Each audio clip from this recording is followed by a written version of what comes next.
¿Cuáles son las élites que van a ocupar, digamos, que van a representar la avanzadilla de la construcción de la política contemporánea de toda Europa? Pues esas élites son las burguesas, es la burguesía. La burguesía tiene una larga historia, ¿no? La burguesía no es una clase social generada en el 18 o en el 19. La burguesía tiene sus antecedentes, de hecho nace como tal antes. Empieza a tener su desarrollo, digamos, embrionario, ¿no? Antes de nacer.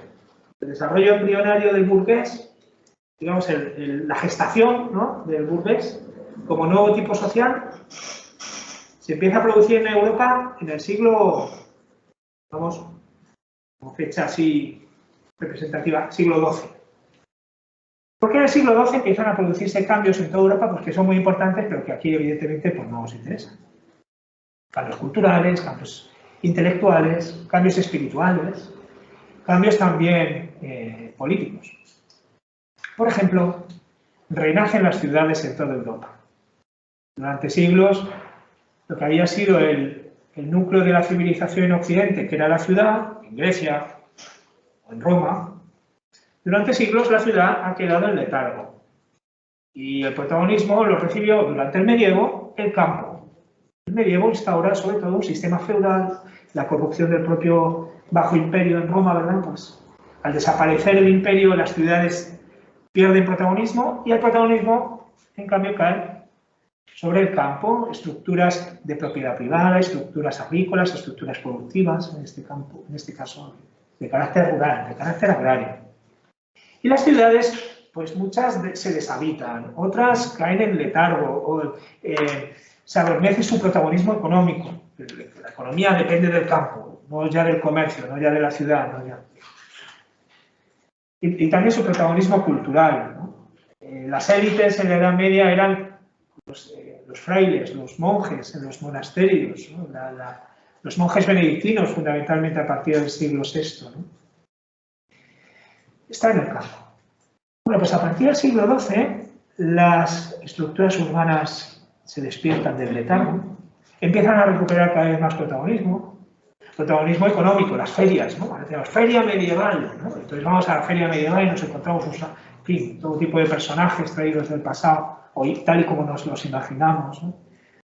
Productos exóticos, ferias y mercados, que ponían en contacto al hombre medieval con un mundo igualmente exótico, con productos que no podía producir él. Y que además el comerciante ponía a disposición del público, yendo de ciudad en ciudad, empieza a moverse.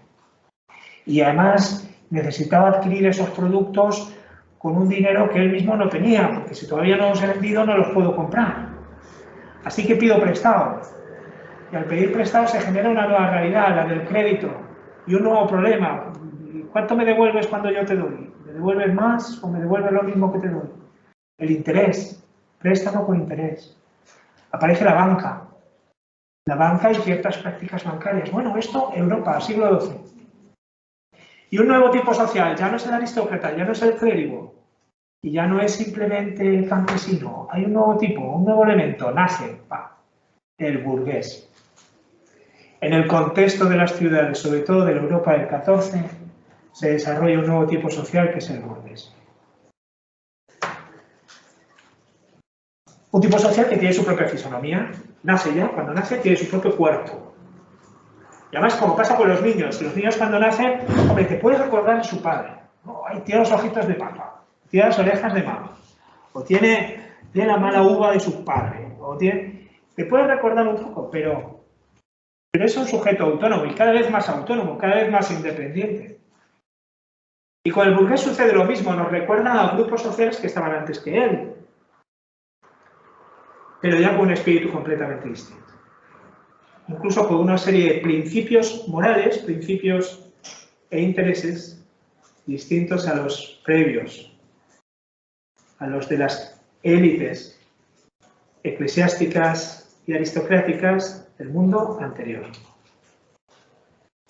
Pues este burgués que nace en el XIV instaura también consigo una nueva mentalidad, nuevas relaciones sociales y una nueva economía.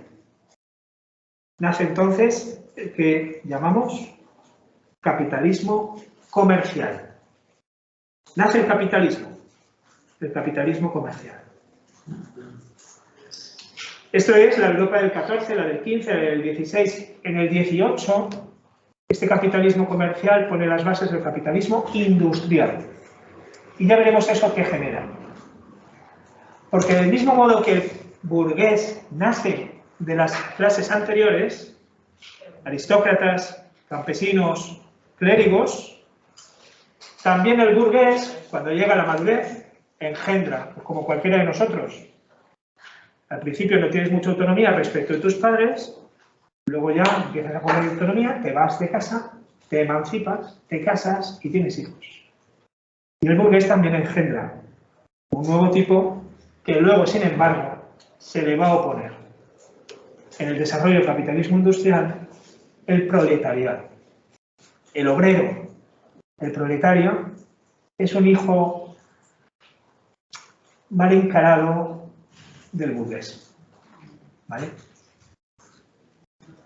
Bueno, pues el burgués tiene su propio, digo, perfil económico, político, ideológico. Ideológico en ese sentido amplio, ideológico de, bueno, pues espíritu, idearios, principios. Todas las élites revolucionarias, finales del 18, siglo XIX, comienzos del 20, nosotros nos los vamos a encontrar en esa clase social, o en ese grupo, en ese estrato social, no me gusta la clase, en ese grupo social de la burguesía. Alta burguesía o media burguesía. En algunos casos, alta burguesía de origen aristocrático también. En todo caso, burguesía de corazón. Burgueses de espíritu. Y tienen un trasfondo de ideas compartido. Yo no sé si se ve mucho con el tamaño de letra de aquí, si se ve mucho por allá, pero si no, lo cuento yo. Todavía, sí, como no lo he subido todavía, pero bueno, lo subiré. Entonces,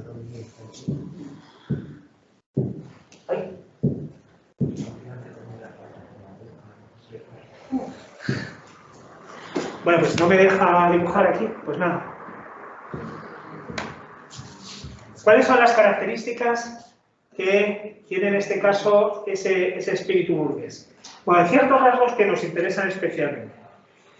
En primer lugar, entronización de lo individual, digamos. El protagonismo de lo propio, de lo individual en el sentido más fuerte. Vamos a ver. Principio de autonomía individual.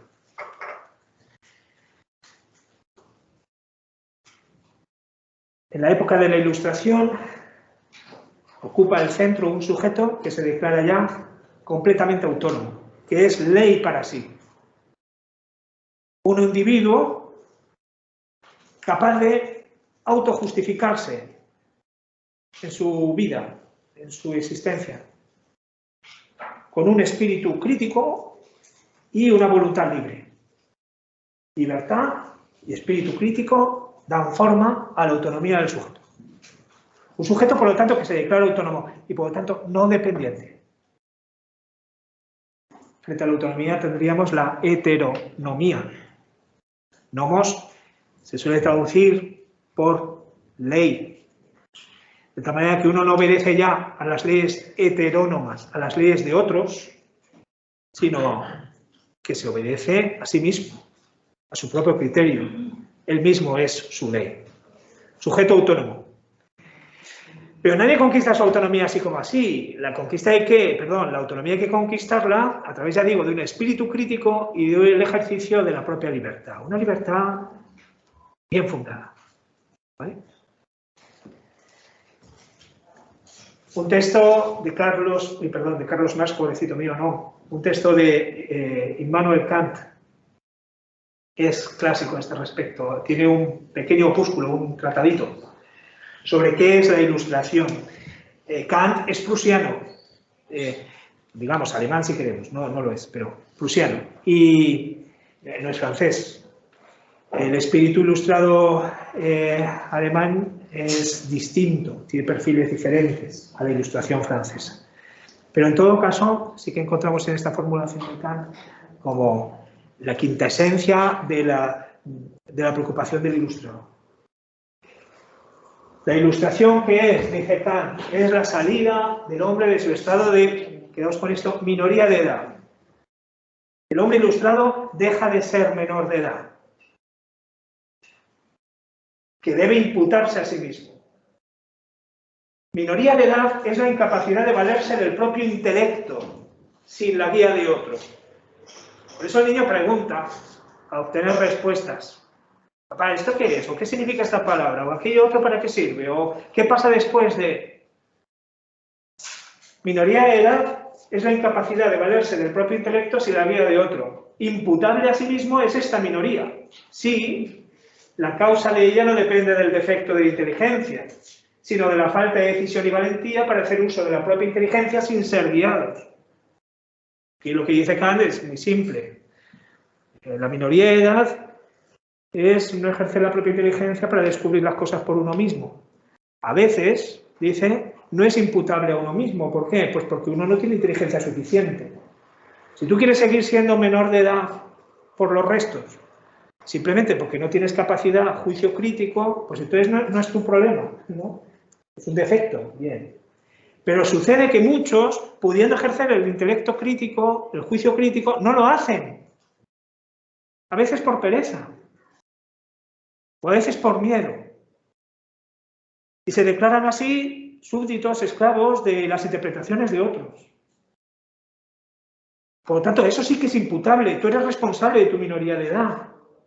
Todo hombre, en la medida en que forma parte de una condición social ya desarrollada, es responsable de salir de su estado de minoría de edad. Todo hombre, en general. Más adelante se dirá, también toda mujer, en cuanto mujer, también tiene que salir de ese estado de minoría de edad, de ese tutelaje. Hay una lucha permanente en la época contemporánea por la emancipación. Emancipación, por ahora, del hombre. Más adelante será la emancipación también de la mujer, o emancipación de los pueblos, de razas, de colectivos, del proletariado. La búsqueda de emancipación, en el fondo, es la búsqueda de la autonomía. Deja de ser menor de edad, porque puedes. Es imputable a ti mismo. Sapere aude. Atrévete a saber. Ten la valentía de servirte de tu propia inteligencia. Este es el lema de la ilustración. Sapere aude. Atrévete a saber. Atrévete a saber es ejerce por ti mismo tu propia responsabilidad de salir de tu estado de minoría. Más adelante os adelanto ya, vamos a hacer un ejercicio que es, a la luz de alguna propuesta ideológica concreta, ir revisando todos estos principios de los primeros temas a ver cómo se aplican ahí. Lo de la declaración del enemigo, por ejemplo, o cómo se desdibuja su humanidad, o cómo se lo interpreta, bueno, pues a la luz de alguna cosa concreta. El espíritu emancipatorio de la ilustración. La ilustración como emancipación. El hombre tiene que salir de su minoría de edad. ¿Y eso cómo se va a hacer? Pues a través de determinados recursos sociales. No basta con querer. Hombre, si tú quieres ejercer tu mayoría de edad, debes estar en condiciones de hacerlo. Y esas condiciones no son solo subjetivas, son también sociales. Por ejemplo, vamos a un punto que está más allá. La reforma social. Instituciones educativas, instituciones políticas, instituciones incluso, jurídicas, o instituciones penitenciarias. Mi mujer lo sabe, así que no es problema, pero yo he vivido enamorado toda mi vida, además de ella, mucho, de otras dos. Una, María Dolores Pradera, no lo pude evitar. Y otra, que yo no sé si os suena, que se llama Concepción Arenal. ¿Os suena Concepción Arenal?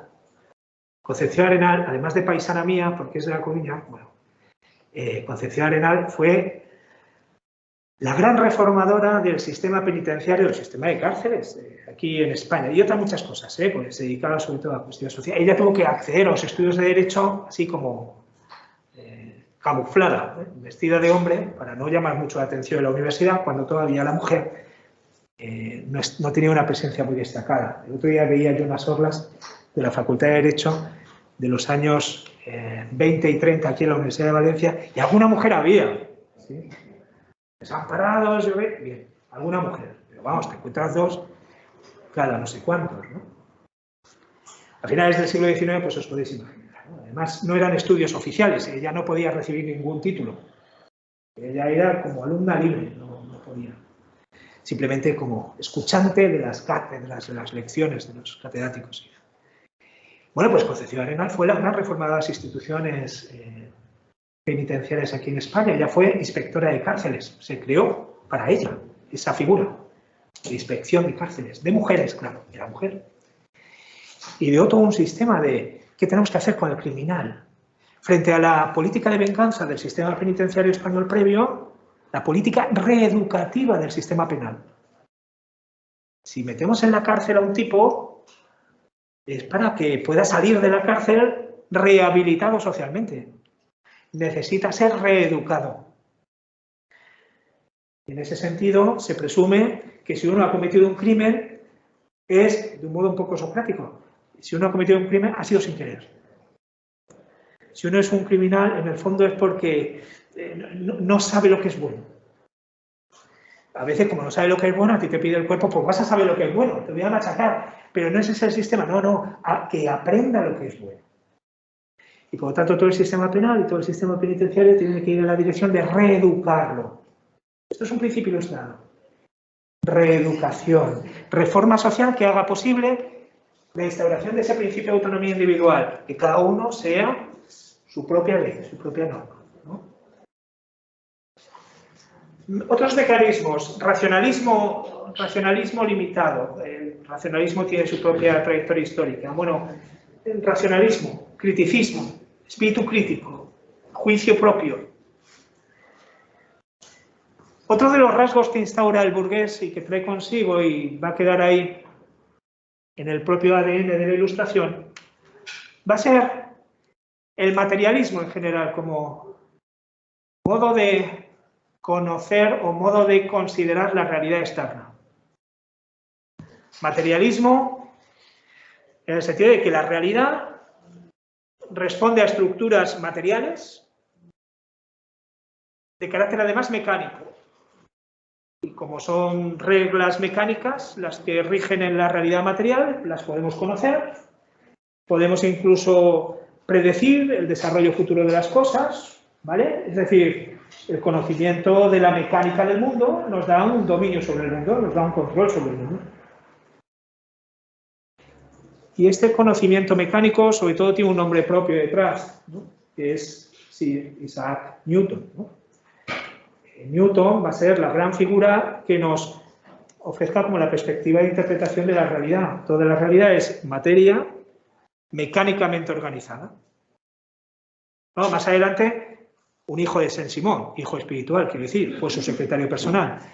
Más adelante nos vamos a encontrar con que uno de los padres de la sociología va a ser un autor que no hable todavía de sociología, sino de física social. La realidad es material y mecánica. Pero es que también las sociedades lo son. Todo en el fondo es una gran estructura material mecánicamente organizada. Y por lo tanto, del mismo modo que tú puedes explicarme las leyes del mundo, yo te puedo explicar las leyes de la sociedad. Mecánica social. Perspectiva de ingeniería, ¿sí? De análisis de materiales. Bueno. Otro aspecto importante, secularismo. Ahora hacemos un descanso, secularismo. Es verdad, sobre todo lo es en Francia, desde luego, lo va a ser en Inglaterra, lo va a ser en el mundo germánico, va a ser. Buena parte, algunos, muchos de los ilustrados son cristianos. Muchos de ellos todavía profesan la fe cristiana, no la han abandonado. Otros hacen una revisión de la fe cristiana y empiezan a postular más que la existencia de un Dios personal, creador del mundo y que sostiene providencialmente la vida de los hombres, pues va a sostener otras tesis. Hay un poder, hay un principio del universo, hay un gran relojero que construye este mecanismo que es el mundo, que lo pone en marcha. Y luego, pues como cualquier relojero, cuando el relojero nos hace el reloj, nos lo arregla, ¿verdad? Pues se va a su casa a dormir. Y Dios en el Génesis se nos aparece precisamente así, como un gran relojero, según los ilustrados, ¿eh? Como un gran relojero que fabrica un gran mecanismo que pone en marcha y deja ya en manos de los hombres. Y él mismo se va a dormir. El séptimo día descansó. Ahora estamos en ese momento en el que Dios descansa. No tiene que intervenir permanentemente. Imaginaos que para mover las manecillas del reloj tuviéramos que llamar al relojero, tuviera él que ir moviendo directamente las manecillas del reloj. No tiene sentido. No, el relojero simplemente pone en marcha el mecanismo. El Dios de los ilustrados es un relojero. Pone en marcha el mecanismo del mundo, pero él se va a dormir. ¿Y esto qué significa? Que quien hace la historia, quien rige la historia, quien la dirige, ya no es el relojero. Se ha ido a dormir. Somos nosotros que en virtud de nuestra propia autonomía ejercemos ese papel. El relojero se va a dormir. Dios ya no es agente en la marcha de la historia de los hombres. No es un agente, no es un actor. Estuvo en el inicio, diseñó el plato o el escenario. Y ya está.